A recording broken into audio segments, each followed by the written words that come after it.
A very good Saturday morning to you from what is a kind of nondescript Manchester today. Boring, windless, grey clouds as far as I can see, no rain, damp but no rain. Yeah, the kind of day where you feel, really, do I want to do anything today other than sit with a nice drink and watch a decent movie? That kind of day. What I want to talk about today is something really I've pinched kind of the idea about, which is, you've seen the title of the video. Grant Shapps, who is our Defence Secretary here in the UK, is in charge of everything regarding the defence of Britain and the King's realms all over this globe, has basically come out all over the press, basically saying that our armed forces have to be more diverse and inclusive, and there should be a more fair spread of military personnel who represent the whole of the British public. Now, of course, that means everything, and it means everyone, because that is what inclusivity means. It means that no matter who you are, no matter the colour of your skin, no matter the dizzying heights of academia you may have reached, no matter your physical ability, no matter your age, should be, quite rightly, represented within our armed forces. Now, of course, the title of this video is clickbait, but if they are so keen to make the armed forces fall under the banner of diversity, ethnicity and inclusivity, surely they must allow blind people to become pilots of fast jets. Because if they don't, surely that is completely against not just DEI, but also the actual definition of inclusivity, which is to represent the whole gamut of people who are within our population. So, I mean, I don't actually know what the percentage of blind people is here in Britain, but let's say it's 1%. Let's say.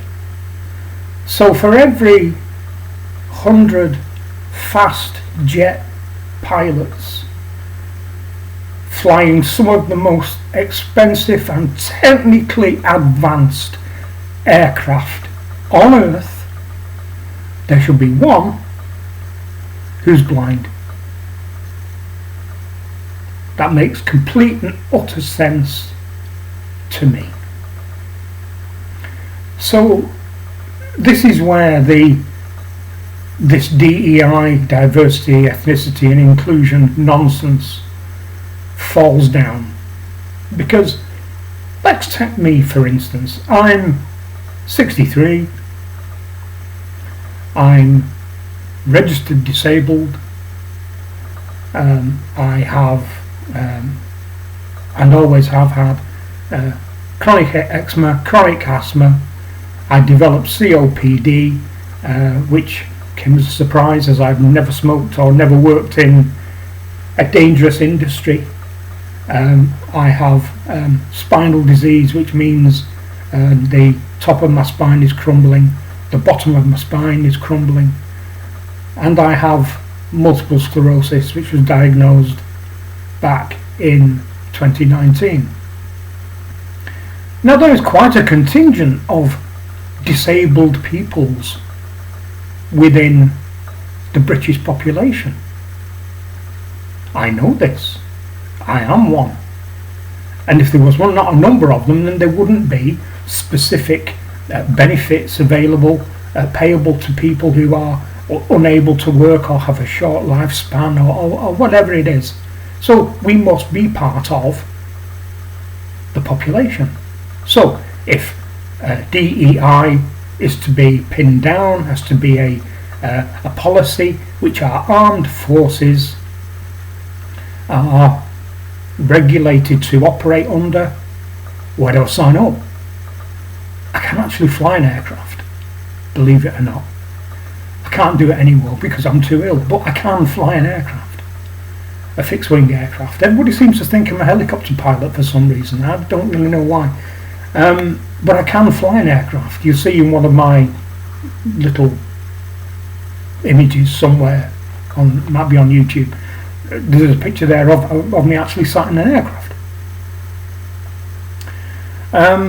So where do I sign up?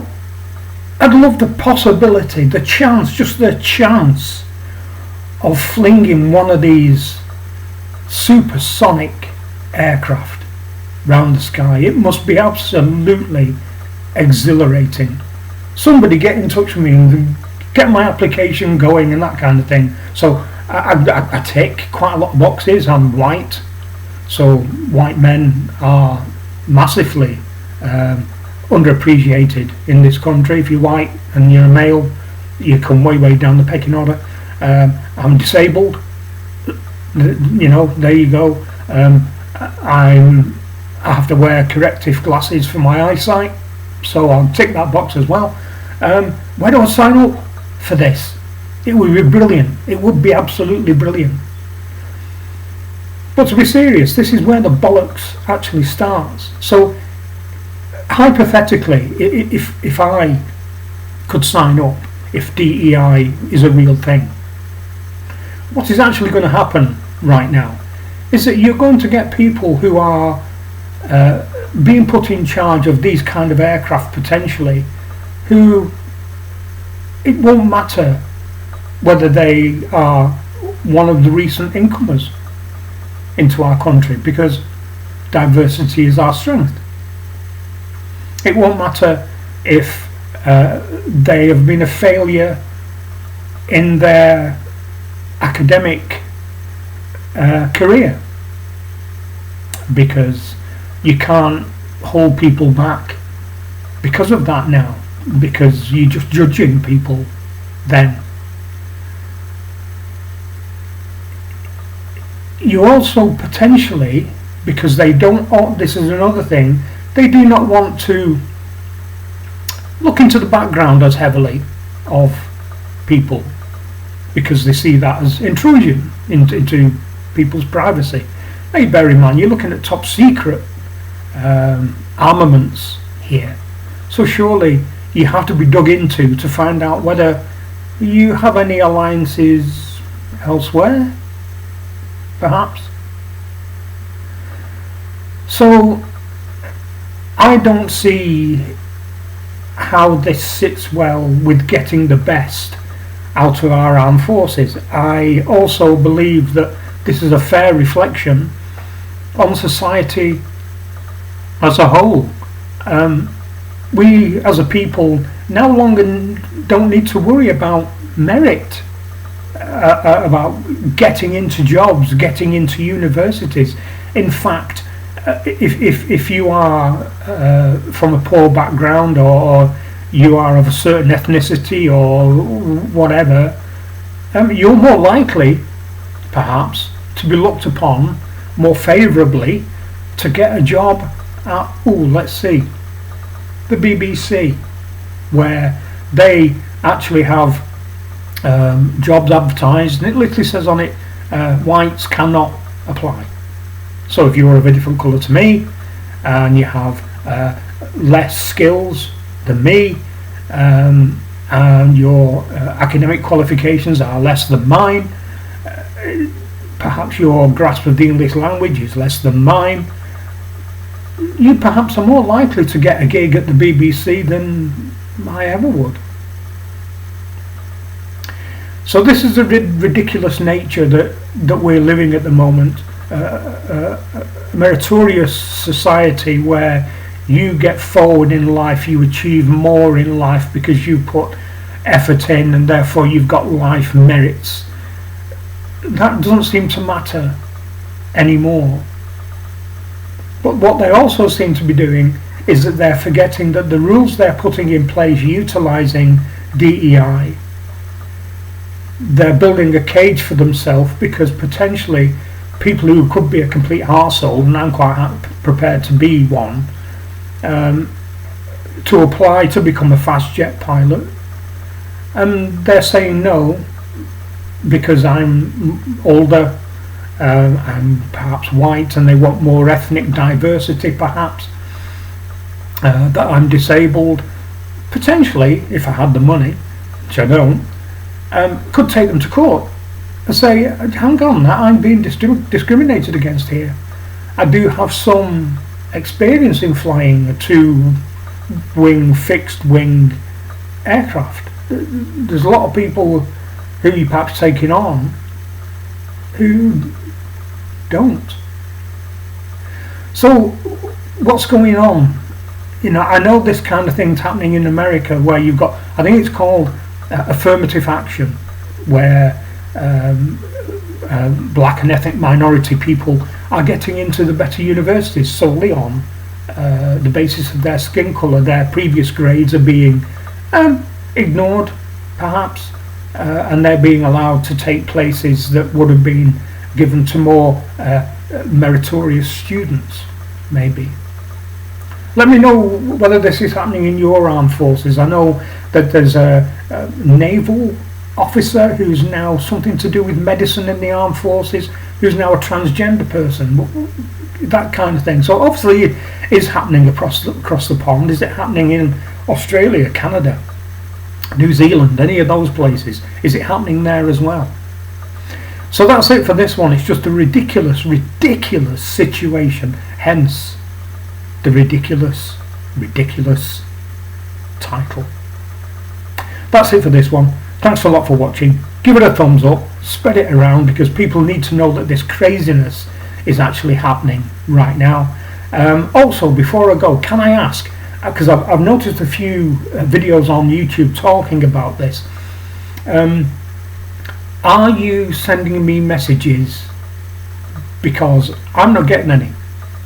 There's a lot of big channels out there at the moment saying that they're not receiving messages, and people are messaging in the channels and saying, why have I not had a reply? Well, the people are saying, because I didn't get your message. So if you are sending me messages, sorry, not getting them. It's not that I'm being rude, do apologise, not that, I'm just not getting them. And secondly, again, happening with bigger channels saying they're mysteriously losing 50, 100 subscribers off their numbers. Now, that's not a lot really when people have got hundreds of thousands of subscribers. But I've noticed a drop in my subscriber count, and I appreciate, because I do it, I unsubscribe from channels when that channel is of no longer any interest to me. But if you were subscribed and you still want to be subscribed, and if you're thinking, oh, but I'll check, can I ask you to check to see if you're still subscribed? And if for any reason mysteriously you're not any longer, can you please resubscribe? Because it does help the algorithm. I'm not a massive channel, my content doesn't go out there hugely these days, but by all means please help me if you can.